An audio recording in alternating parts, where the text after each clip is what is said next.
بسم اللہ الرحمن الرحیم۔ السلام علیکم ورحمۃ اللہ وبرکاتہ۔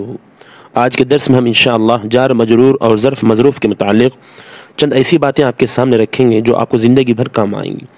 بہت سے لوگ جار مجرور اور ظرف مظروف کے متعلق بہت پریشان رہتے ہیں کہ ان کو کس کے ساتھ جوڑا جائے اور کس کے ساتھ ان کا تعلق کیا جائے، ان کا متعلق کیا ہے، کیونکہ بسا اوقات جملے میں بہت سے جار مجرور ایک ساتھ آ جاتے ہیں اور ان کا متعلق ایک ہی رہتا ہے، جیسے سافر زید من الہند الی پاکستان بالطائرہ۔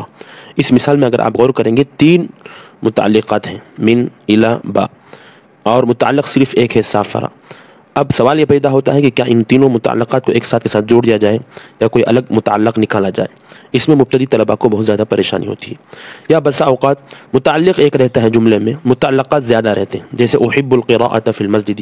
اس مثال کے اندر فی حرف جر ایک ہی متعلق ہے لیکن متعلقات 2 ہیں۔ احب یہ فعل ہے، یہ بھی متعلق بن سکتا ہے، اور اسی طرح القراءۃ یہ مصدر ہے، یہ بھی متعلق بن سکتا ہے۔ اب یہاں طلباء کو پریشانی ہوتی ہے کہ فی حرف جر کا تعلق احب سے کیا جائے یا قراءت سے کیا جائے۔ اس طرح کے بہت سے اشکالات کا جواب نیز جار مجرور اور ظرف مظروف کی متعلقات کے اقسام بالتفصیل آپ کے سامنے پیش کریں گے۔ خدا کی ذات پر مکمل امید ہے کہ آپ کا قیمتی وقت ہرگز برباد نہیں ہونے دیں گے اور گھسی پیٹی مشہور باتوں سے کلیہ طور پر اجتناب کیا جائے گا۔ جار مجرور یا ظرف مظروف کے متعلق کی 2 قسمیں ہیں، نمبر 1 عام، نمبر 2 خاص۔ افعال عامہ یعنی کون، وجود، ثبوت، حصول، استقرار وغیرہ۔ یہاں پر ایک بات یاد رکھ لیں کہ اگر جار مجرور یا ظرف مظروف محل خبر میں واقع ہو یا محل صفت میں واقع ہو یا محل حال میں واقع ہو یا صلہ کے مقام میں واقع ہو تو ان کے متعلق کو حذف کرنا واجب ہے۔ اب ان تمام باتوں کو مثالوں کے ذریعے سمجھ لیتے ہیں۔ جار مجرور کے خبر کے مقام میں واقع ہونے کی مثال، جیسے زید فی البیت۔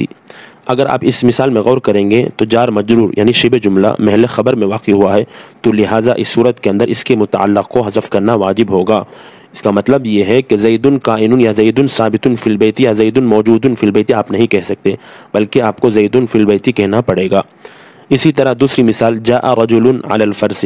اس مثال میں اگر آپ غور کریں گے تو جار مجرور علی الفرس، جار مجرور یعنی شبہ جملہ یہ محل صفت میں واقع ہوا، یعنی رجل نکرہ کی صفت بن رہی ہے، تو لہٰذا اس صورت کے اندر بھی اس کے متعلق کو حذف کرنا واجب ہوگا۔ یعنی آپ نہیں کہہ سکتے کہ جاء رجل کائن علی الفرس، یہ نہیں کہہ سکتے۔ یہاں پر ایک قاعدہ جان لینا آپ کے لیے بے حد ضروری ہے۔ عربی کے اندر ایک قاعدہ ہے، الجمل و اشباہ الجمل بعد النکرات صفات، الجمل و اشباہ الجمل بعد المعارف احوال۔ قاعدے کا مطلب یہ ہے کہ جملہ ہو، جملے خبریہ ہو یا شبہ جملہ ہو، اگر نکرہ کے بعد واقع ہو یا پھر معرفہ کے بعد واقع ہو، اور یہ جملہ یا شبہ جملہ نہ مبتدا کی خبر بن رہی ہو، نہ انا کی خبر یا انا کا اسم بن رہی ہو، نہ کانا کی خبر نہ کانا کا اسم بن رہا ہو، تو ایسی صورت میں یہ شبہ جملہ اگر اس کے ماقبل نکرہ ہو تو صفت بنیں گے، اور اگر اس کے ماقبل معرفہ ہو تو حال بنیں گے۔ جیسا کہ مثال مذکور میں آپ غور کر سکتے ہیں کہ علی الفرس اس کا جو وقوع ہوا ہے رجل نکرہ کے بعد وقوع ہوا ہے، اور یہ رجل یہ لفظ نکرہ ہے، لہٰذا یہ جار مجرور یعنی شبہ جملہ اس کے لیے صفت بنے گا۔ تیسری مثال جاء محمد علی السیارۃ۔